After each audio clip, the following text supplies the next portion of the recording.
Welcome back to your channel, it's your boy, and it's Arsenal 2, Fulham 1. And there's a lot to unpack in this game, if I'm being fully honest. And we've got to start off, obviously, with the big one. Bukayo Saka returning. You love to see it. I love seeing it. It's like the return. The prodigal son returns. And look, Saka, when he came on, he absolutely impacted the game. You could see it from the first minute he came on. He was making the runs. He was doing beautiful crosses. He was not afraid to get himself in positions as well.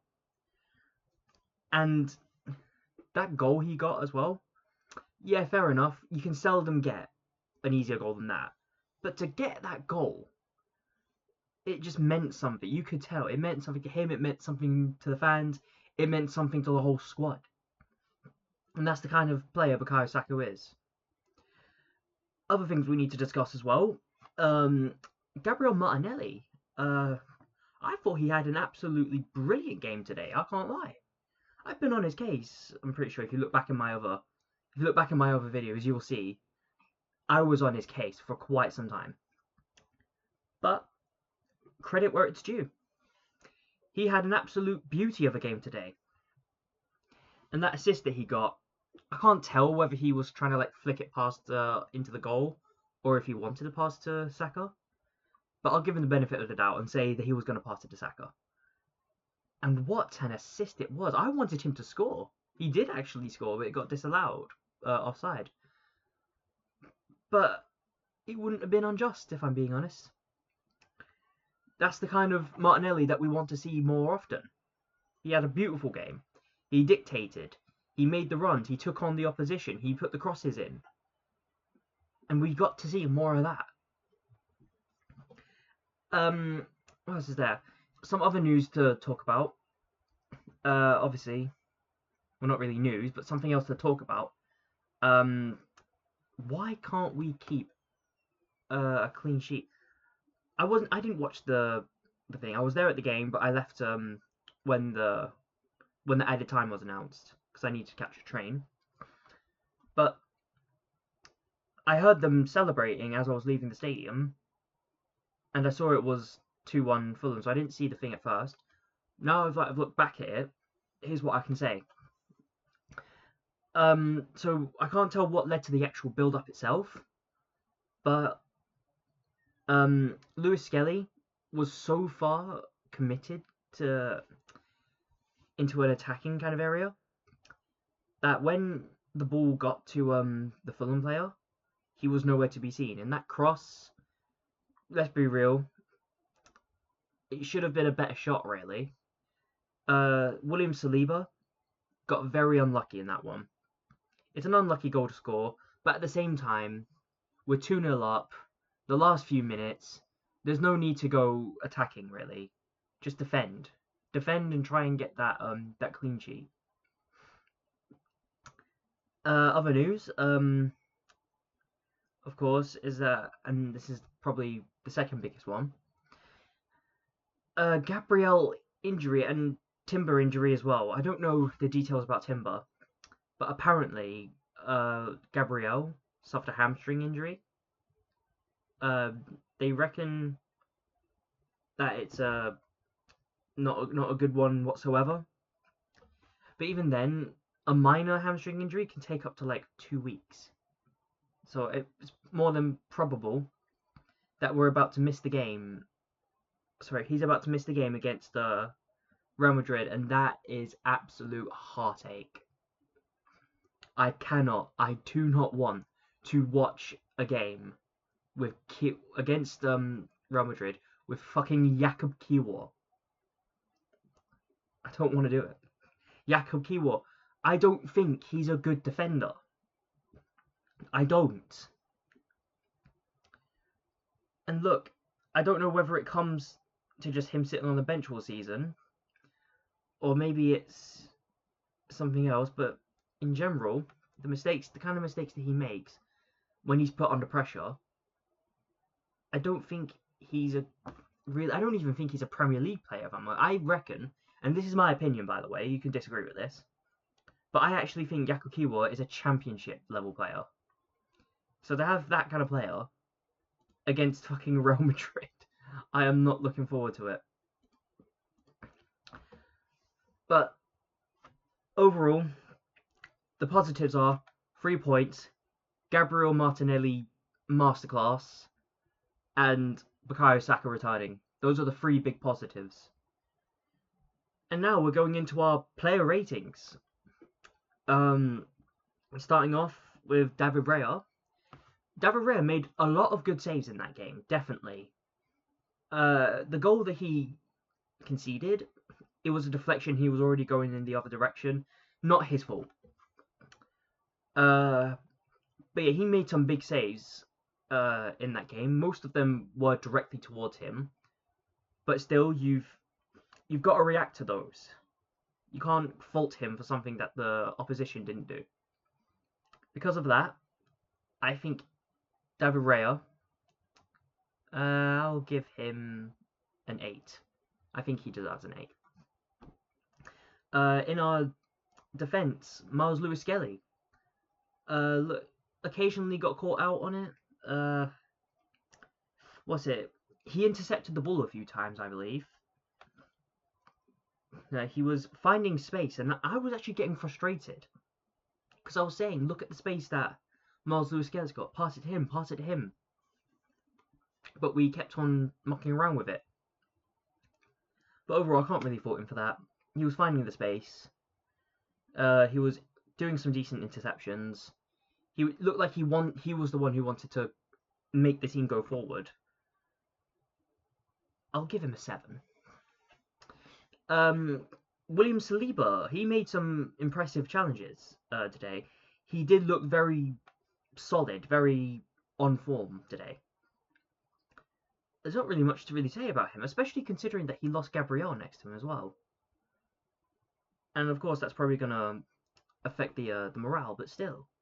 I think Saliba deserves an 8. Gabriel, I can't really give a rating to him. I think he got injured too early, so maybe I can give a rating to Kiwior instead. Jakub Kiwior, to me, he made a lot of mistakes in that. He was under pressure, and when he's under pressure, he doesn't really know what to do. He panics, or he just makes the wrong decision entirely. But I can't give him anything more than a 6, I don't think. Wasn't horrible, but you didn't really stand out as anything great. Urian Timber, I thought he did quite well. You could see him get the ball. He wasn't as progressive, I don't think. But still tried to find ways forward, but still. I'll give him a 7. I don't want to be too harsh because I know he was injured. He got injured as well. I don't know the details on that injury, so I'll check that later. But I hope to God he's fit. Because we cannot lose Calafiori, Gabriel, and Timber. That would be a disaster. Moving to our midfield, I'm going to start off with Odegaard. I think Odegaard, he did not have a terrible game by any means. He had his moments. He had more good than bad, I think. There were a few moments where I thought could have done a bit better. I can't really fault him for trying to play. I'll give him a 7. Thomas Partey, I don't really remember anything he did, if I'm honest. I know he did stuff, my memory's failed me here. I can't really recall much. He did find the ball quite a bit in the midfield. I can't really fault him for things I don't remember. So just because I don't remember, I'll give him a 7. I might revise this later. Declan Rice. Look, Declan Rice, he was intercepting well. He looked strong on the ball. Maybe 1 or 2 occasions he was caught out. But look, the corners he was taking, especially in the second half, the corners that he was taking, they were so dangerous. Really unlucky that it didn't result in a goal. But Declan Rice, he's getting an 8. And we're gonna move to our attack now. We're gonna start with Mikel Mourinho. Yes, he got the goal, and brilliant that he got it. But I think in all reality, it's a very lucky goal. He takes the ball. I think he takes too long on the ball. He takes a shot. It deflects against the defender and sends the goalkeeper the wrong way. I can't fault him for scoring a goal. I'll never do that. But I'm thinking, what would that be worth? Because I think he went back into the midfield quite a bit. He definitely did well in midfield, but attacking wise, and that's what I'm mainly going to focus on. He wasn't really there much. Again, I keep saying Mourinho. You can see how natural his position is in the midfield, and that's why he keeps on falling back into it. I'll give him a 7.5, I think. Ethan Wanyeri, look, he wasn't spectacular today. He was good. I can't think of anything he did that really stood out. But again, I think he was fully aware that he was going to get subbed off for Bukayo Saka. I can't really blame him for it. But he played the position well. He did kind of create some things. He worked well together as the team. I'll give him a 7. And I think Bukayo Saka as well. I know he didn't have much game time. He would have had like 25 minutes roughly. But I think even he deserves a 7 or an 8 just for the impact that he had coming on as well. And finally, Martinelli. My personal man of the match, I think. I thought he was absolutely superb today. He got his assist, nearly got his goal, but it got disallowed for offside. What's it? But it's mostly his attack that I'm looking at.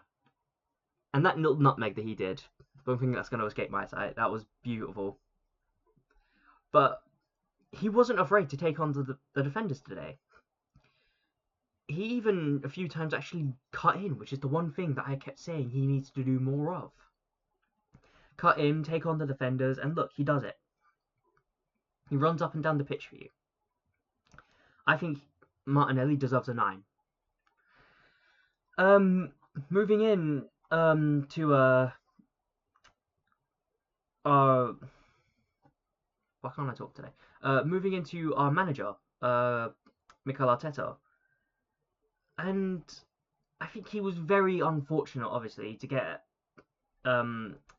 Gabriel sent, like, obviously taken off due to injury. I was hoping it was just a precaution. Apparently it wasn't. And Timber, I'm hoping that's a precaution. Maybe it's not. I don't know. But it's what we have right now. And I think with him, substitutions that he made, obviously it was lovely to see Saka back, and I think he knew that the moment he brings on Bukayo Saka, it was going to change the entire atmosphere. I'll give him an 8. I don't think he did anything wrong. I just think he was very unlucky to get, obviously, Gabriel injured like that. And the fans. Look, it was lovely seeing Saka as well, but I also need to give credit to the fans for how they reacted to Emile Smith-Rowe. You can see they loved Emile Smith-Rowe, even when he was playing against them. And look, you can't have a go at it. The fans are getting a 10 today. Well, that's my match review. Hope you liked it. Do you agree? Do you disagree? Like, share, and comment. It really helps me out, and I will be seeing you in the next one. Goodbye.